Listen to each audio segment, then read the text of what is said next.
Untuk masyarakat umum sudah mencapai kira-kira 60% ya, 60% ya Pak. Dari total sasaran sekitar 622.000.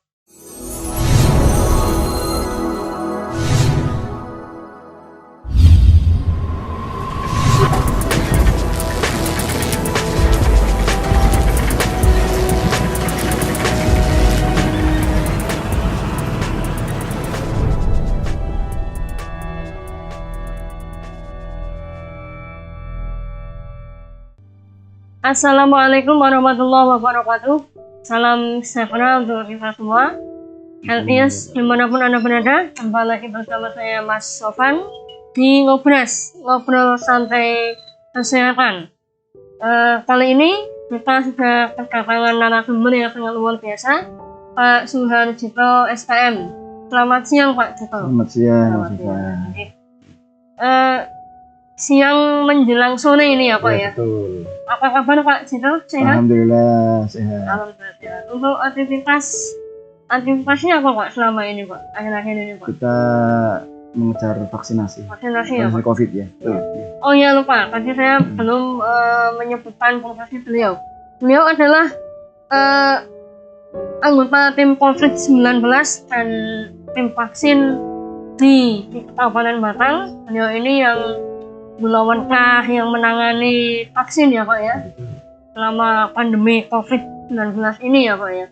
Tentunya ya di tim di bawah beliau inilah yang menangani COVID se-Kabupaten Batang, sehingga cukup masif ya Pak ya pergerakannya. Dari kemarin kita sebelum level 3 itu adalah kurang lebih 30%, sekarang mungkin sudah naik banyak sekali ya. Healthiest, kita akan berbincang-bincang dengan Pak Jito mengenai pandemi COVID dan cara penanggulangannya ya Pak ya. Iya. Mungkin sebelumnya saya ingin tahu Pak, sebenarnya awal COVID di Kabupaten Batang itu gimana Pak? Ceritanya Pak. Terima kasih Mas Sofan. Awal COVID di Kabupaten Batang yaitu kan COVID ini kan termasuk pandemi ya. Pandemi ya Pak ya. Termasuk bencana non alam ini. Ya. Ini tingkat dunia Mas Sofan. Ini awalnya kan dari Wuhan gitu ya, dari kota Wuhan. Kira-kira akhir tahun 2019. Setelah itu merebak ke seluruh dunia dan akhirnya ke Indonesia kira-kira mulai bulan Februari. Indonesia ada 2 kasus.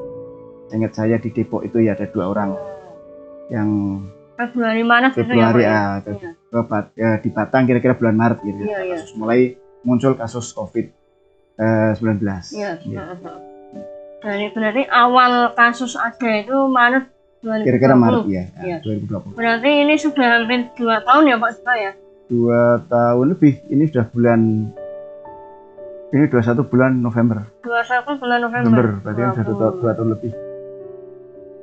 1 tahun lebih maksudnya. Iya, 1 tahun lebih. Ya. Hampir 2 tahun. Hampir 2 tahun. Nanti bulan Maret 2022. Ya, 2 tahun ya Pak ya. Kemudian Pak, untuk gelombang pertama di Batang itu berarti mulai Maret itu ya Pak? Mulai Maret. Berarti Maret naik itu ya Pak? Iya.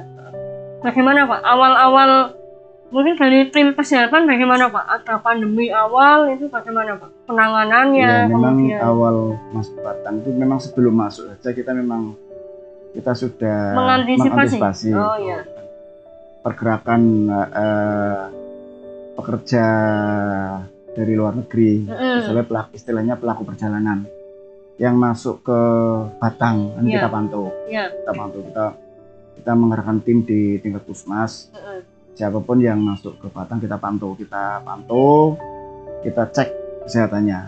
Barangkali saat itu ada gejala-gejala yang mengarah COVID, di karantina nanti di. Karena menurut saya Pak, Batang ini banyak tenaga asing Pak ya Pak ya. Banyak sekali. Dengan adanya PLTU, kemudian KITB ya Pak ya. Banyak tenaga asing yang masuk ke Batang. Kalau pengalaman dari tim kesehatan sendiri Pak, apakah pernah menangani yang tenaga asing itu Pak? Itu pernah. Awalnya. Ceritanya gimana Pak? Awalnya tenaga asing bahkan dari Cina itu. Dari Cina Dari kenapa? Cina. Oh. Karyawan PLTU dari Cina. Terus di karantina ada yang di Perumahan Gaya itu, juga ada yang di Sendang Sari. Oh, kita pantau ya selama 14 hari kita pantau di situ, kita kunjungi 2 hari sekali, kita cek suhunya. Awal yang dari Cina itu positif Pak? Enggak ada. Oh, enggak ada. Enggak ada. Cuma memang pemantauan perlu dilakukan kita ya perlu Pak? Ya, kita perlu waspada ya Pak. Apalagi dari Cina ya Pak ya. Apalagi dari Cina. Ya. Mungkin selain itu Pak ada lagi? Terus setelah itu kan banyak seperti pelaku perjalanan baik dari Jakarta atau dari luar negeri yang pulang kampung karena pandemi kan pada pulang ya. Itu kita di wilayah kabupaten kita pantau, teman-teman puskesmas itu gerak semua. Ada pemantauan, tiap hari ada pemantauan. Cek suhunya berapa. Pokoknya kalau sampai mengarah ke gejala COVID, harus kita waspada. Kita pantau tiap hari. Kita pantau. Teman-teman puskesmas yang memantau. Diisolasi ya Pak ya? Iya, diisolasi, di karantina. Untuk dipantau selama 14 hari. Bahkan di desa itu kita pernah kita kunjungi di desa daerah Limpung, kecamatan Limpung. Itu yang pelaku perjalanan dari luar itu langsung di karantina itu. Di karantina langsung di situ ada. Tempat karantina desa. Di tempat karantina desa ada. Kan sekolah-sekolah libur saja ya. Terus dititipkan di sekolah-sekolah. Iya, betul Pak. Kemudian Pak, itu kan gelombang 1 ya Pak ya. Berarti selama gelombang 1 awal adanya COVID di Batang masuk ke Batang ini, tim kesehatan atau tim COVID kabupaten dibantu oleh puskesmas ya Pak ya? Betul. Semua puskesmas berarti bergerak semua ya Pak? Iya, bergerak semua. Ya karena memang jumlah tenaga kesehatan yang di kabupaten kalau menangani seluruh penduduk itu ya saya kira susah ya Pak ya? Kita memantau monitor Mas Afan yang melaksanakan puskesmas. Oh, gitu. Kita memonitor. Kita memantau gitu, hanya memantau saja yang melaksanakan puskesmas. Betul. Wilayah puskesmas masing-masing ya Pak ya. Kemudian Pak, mungkin setelah gelombang pertama di awal tahun 2020 itu masuk ke dalam gelombang kedua ya Pak ya? Iya. Itu sekitar bulan apa Pak? Gelombang kedua? Saat gelombang pertama kira-kira puncaknya itu Agustus September itu puncak gelombang pertama. Mulai kan Maret itu ya, mulai Maret terus naik puncaknya kira-kira Agustus September. Setelah itu bertahan Agustus September sampai Desember kira-kira, terus setelah itu menurun. Kasusnya menurun sampai tahun 2021. 2021 akhir Juni kalau nggak salah. Akhir Juni itu gelombang kedua muncul. Muncul. Dan puncaknya kira-kira ya minggu pertama ya pertengahan Juli itu puncaknya. Pertengahan Juli ya Pak. Kasusnya sampai berapa itu? Kasusnya sampai 100 lebih. Banyak banget. Tapi saat itu tanggal berapa nggak salah itu kalau nggak salah tanggal 6 Juli ya, ada 178 kasus dalam satu hari itu. Luar biasa ya Pak. Iya. Itu sebenarnya yang terpantau Mas Sofan. Kita sebenarnya banyak yang tidak terpantau. Wah, yang nggak terpantau banyak sekali. Tenaga kita terbatas sekali. Nggak mungkin kita ini bisa melakukan screening di seluruh desa-desa, nggak mungkin. Kita hanya sebatas laporan, andai kata ada gejala, ada kasus, baru kita kontak eratnya kita cari. Nah, kita nggak sempat di tracking ya Pak ya? Kalau kita tenaganya ada, alatnya ada, kita screening mungkin banyak sekali, banyak. Dan mungkin memang di bulan-bulan itu banyak pengalaman baik saudara, teman itu banyak yang sebenarnya yang mengalami gejala COVID Pak. Iya, banyak. Seperti panas, batuk pilek, hilang penciuman, hilang perasa, tapi mungkin banyak dari warga yang takut untuk memeriksakan diri Pak, karena COVID itu kan image-nya kan takut kalau sudah kena nanti diisolasi, nggak boleh keluar, ini itu, itu akhirnya banyak yang tidak periksa. Memang. Baik, Keltias, dimanapun Anda berada, masih bersama kami di Ngobrol Santai Kesehatan, masih bersama Pak Doansi Pak SKM. Kita lanjutkan ya Pak. Untuk silakan. Ya, untuk di gelombang kedua ini Pak, berarti dari pertengahan Juli ya Pak ya, pertengahan Juli Betul. 2021 itu apakah masih ada tenaga asing dari luar Pak di Batang ini Pak? Sudah mungkin ya, kalau di Batang nggak ada, tapi nggak tahu kalau di daerah lain ya. Dengar-dengar yang dari yang kasus pertama yang gelombang 2 ini kan mungkin varian Delta ya. Kita Batang belum pernah menguji sampel sampai tingkat istilahnya untuk mengetahui variannya. Iya. Nah, mungkin wilayah lain, mungkin kabupaten lain mungkin. Atau ya, terutama yang di Semarang ya. Itu mungkin yang dari daerah lain yang masuk, seperti dari yang awalnya kan Demak itu. Demak itu yang ditemukan varian Delta itu kan di Demak, betul ya? Demak ya? Demak apa Kudus ya Pak? Kalau enggak Demak Kudus Pak iya, ya? Kudus mungkin Kudus ya? Iya. Kudus itu ya? Kudus. Gitu Pak. Itu akhirnya merebak kemana-mana sampai ke wilayah Batang. Nah untuk Pak, untuk menangani cara penanganan COVID sebenarnya gimana Pak? Memang COVID ini kalau kita melihat cara penularannya, kita bisa mengambil tindakan. Ya, kita kan bisa ngerti, kita harus tahu bagaimana cara melawan COVID. Cara penanganan. Kan sudah diketahui ya, bahwa COVID itu menular melalui droplet ya. Droplet. Bahkan mungkin mikrodroplet. Ya. Dan konon katanya ini para ahli yang menyampaikan itu bisa terbang. Mikrodroplet itu bisa di ruang tertutup, apalagi ruang ber-AC yang dingin itu ya. Itu bisa melayang sampai beberapa jam.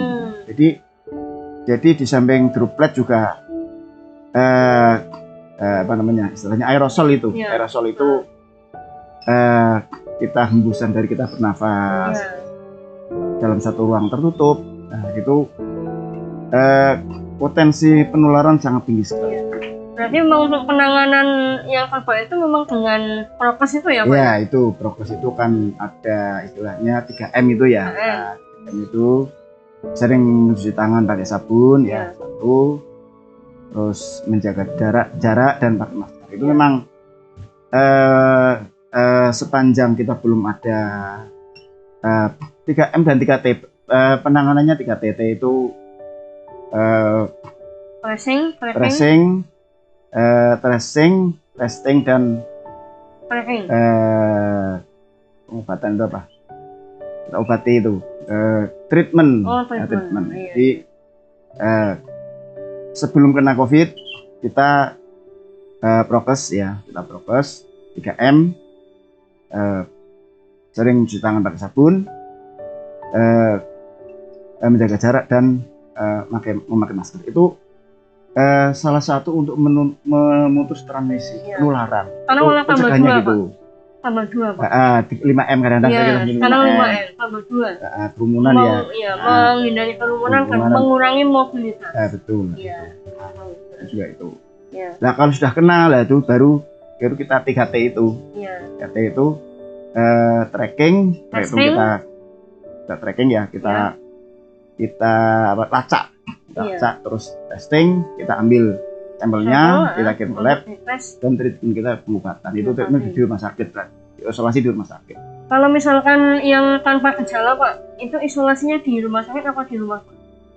Kalau tanpa gejala, memang awal-awal COVID itu karena kita karena mungkin kasusnya masih jarang, itu memang awal-awal pernah di rumah sakit sih. Tapi setelah kasusnya banyak dan di rumah, dan memang sebaiknya di rumah. Kalau di rumah sakit malah pasien malah jadi penderita COVID, malah jadi stres mungkin ya, karena harus cuma kalau di rumah ya itu, kalau di rumah kadang-kadang nggak terkontrol kemana-mana lah itu.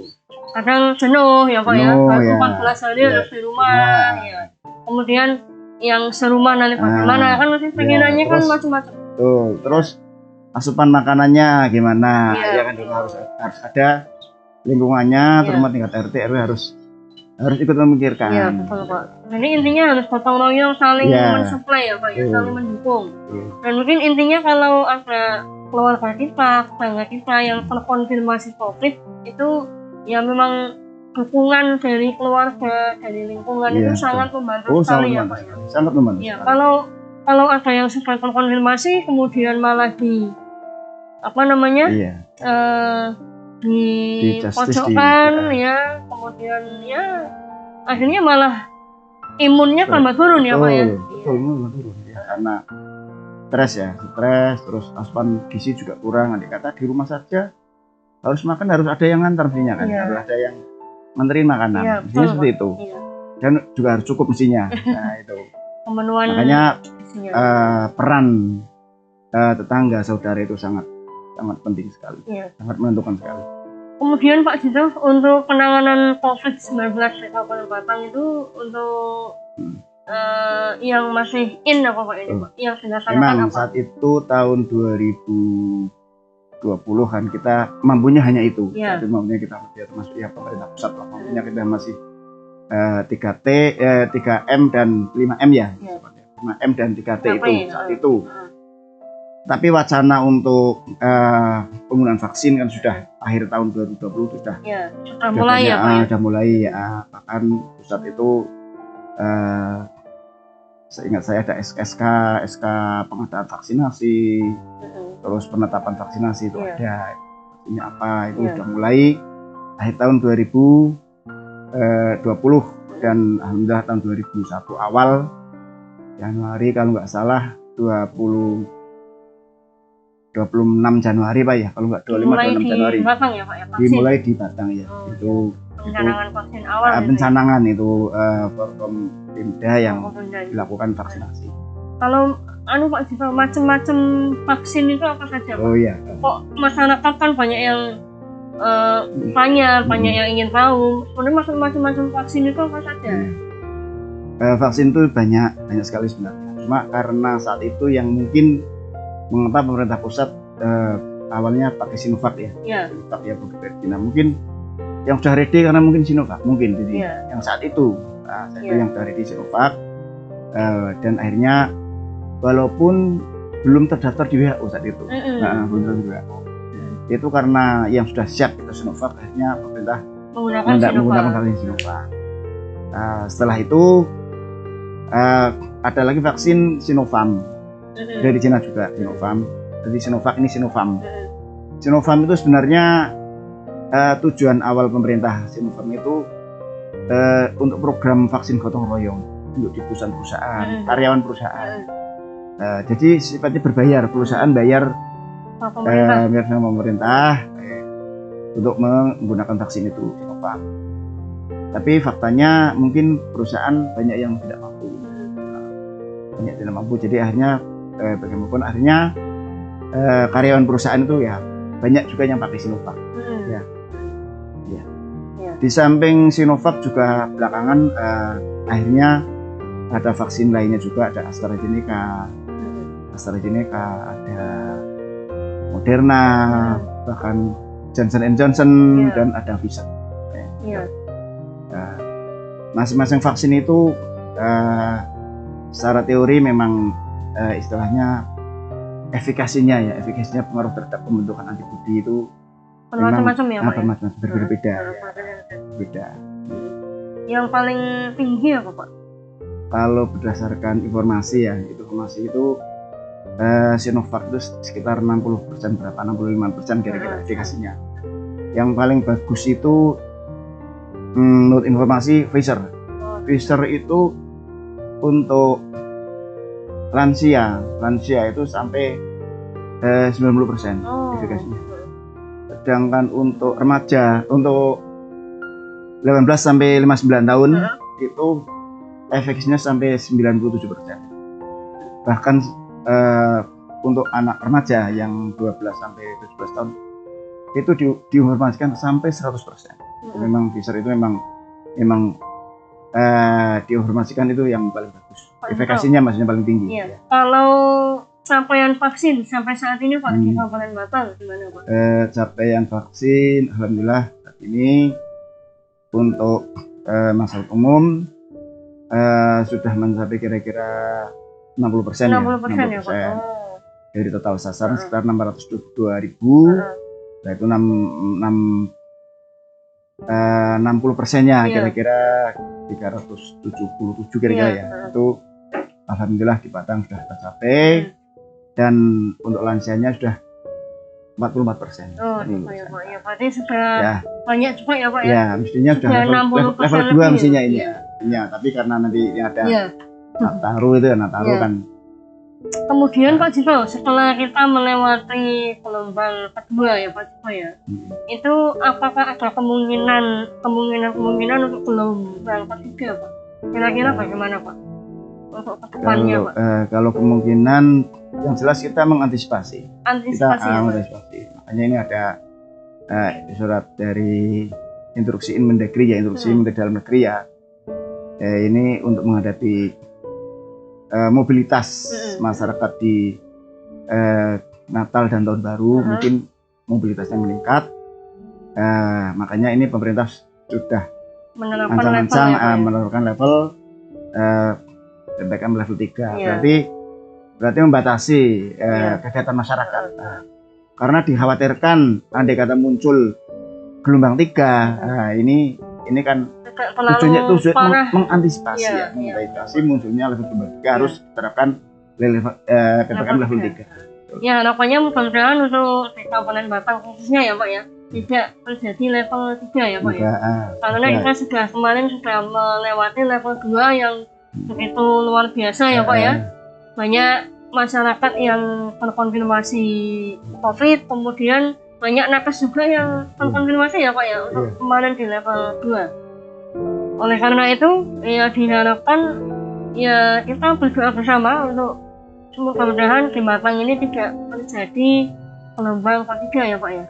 Nah kemudian untuk mengantisipasi Pak agar tidak terjadi gelombang ketiga, kira-kira langkah apa saja Pak? Nah itu pemerintah kita harus mematuhi PPKM level 3 itu. Kita membatasi gerakan masyarakat, kegiatan masyarakat. Kita harus membatasi. Intinya harus kembali patuh ke prokes ya Pak. Memang vaksinasi itu ya Pak. Vaksinasi itu kan sifatnya membantu, tidak 100%. Bukan obat ya Pak vaksin ya? Iya, memang itu bukan obat.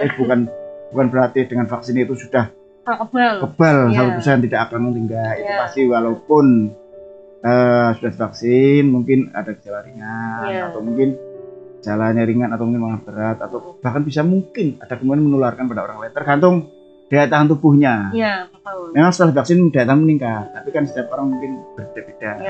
Yaitu dikhawatirkan kali yang nggak divaksin, yang sempat belum divaksin terus terkonfirmasi itu bisa sakit, bahkan mungkin mungkin kalau lansia mungkin nanti bisa sampai meninggal. Mungkin Pak Jifal kalau boleh kami simpulkan, intinya adalah vaksin itu bukan obat dan itu istilahnya hanya untuk melindungi diri ya Pak ya, untuk mengurangi gejala apabila konfirmasi dan yang jelas untuk meningkatkan imun ya Pak ya. Iya, jadi vaksin itu kan vaksin itu mengajari tubuh untuk menimbulkan imunitas, antibodi. Jadi andai kata meningkatkan imun. Andai kata ada, makanya vaksin itu macam-macam. Kalau vaksin Sinovac itu bahannya itu kandungannya itu virus COVID yang dilemahkan. Sudah mati malah. Istilah inaktif. Inactivity. Jadi sudah dimatikan. Jadi tapi zatnya kan masih materialnya ada ya. Jadi begitu masuk dalam tubuh, di dalam tubuh berusaha melawan. Melawan. Itu kalau vaksin Sinovac ya. Kalau vaksin AstraZeneca beda lagi. Itu modifikasi virus. Virus istilahnya virus vektor. Itu dimasuki virus corona. Akhirnya setelah disuntik ke dalam tubuh bisa membentuk antibodi untuk melawan. Nah yang hebat lagi yang Pfizer dan Moderna itu memang itu vaksin baru dan ini memang istilahnya bukan vaksin konvensional. Ini pakai istilahnya mRNA, messenger RNA, yaitu hanya pesan. Jadi itu tidak ada unsur virusnya sama sekali. Tidak ada unsur virus sama sekali. Itu makanya kalau vaksin AstraZeneca, vaksin Sinovac, Moderna seperti Pfizer, itu istilahnya vaksin konvensional.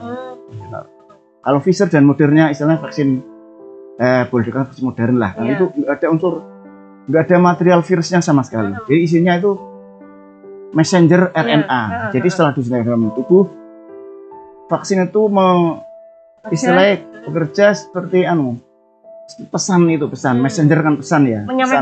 Menyampaikan pesan kepada tubuh untuk memproduksi antibodi, membentuk antibodi. Meningkatkan imunitas itu ya, Pak? Ya, betul. Apabila nanti ada virus COVID yang masuk kan sudah jadi kita sudah siap ya, Pak ya. Dan mungkin intinya kesimpulannya adalah vaksin itu melindungi diri dan melindungi negeri ya, Pak ya. Betul. Ya. Istilahnya apabila sudah vaksin, kita berarti membantu melindungi negara kita untuk menyudahi pandemi ini. Ya, istilahnya kan herd immunity. Ya, jadi immunity, ya.